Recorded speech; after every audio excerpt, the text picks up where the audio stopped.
Care Act, health insurance tax, and business concerns. Those issues were on the table during a roundtable with Representative Noem and business owners.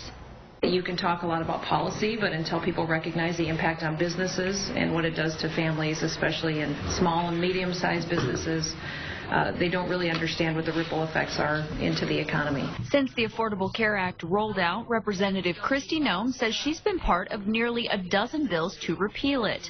Now, Noem and other members of Congress want to repeal the health insurance tax. I think the fallacy of the policy was that it wouldn't impact individuals when obviously the insurance companies are going to just pass it on to the individuals, and it does impact the dollars that come out of their pockets. It's also hurting local business owners who have to decide whether or not to offer coverage. We can't afford the insurance.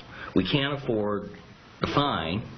And so if we have to cut them to 30 hours, for them, that means what? A third job?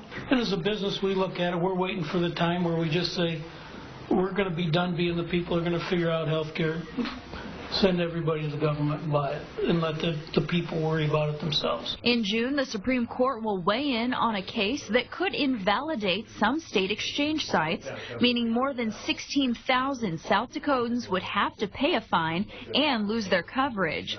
Noem is working on an alternative health care reform bill if this happens. In the meantime, if we can't get comprehensive policies passed, we can at least get rid of some of these most detrimental impacts.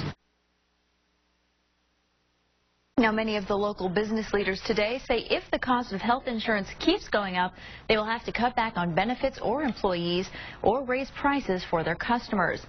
Now, supporters argue the Affordable Care Act provides tax cuts to small businesses to help offset the cost of employee coverage and tax credits to help families pay for their insurance.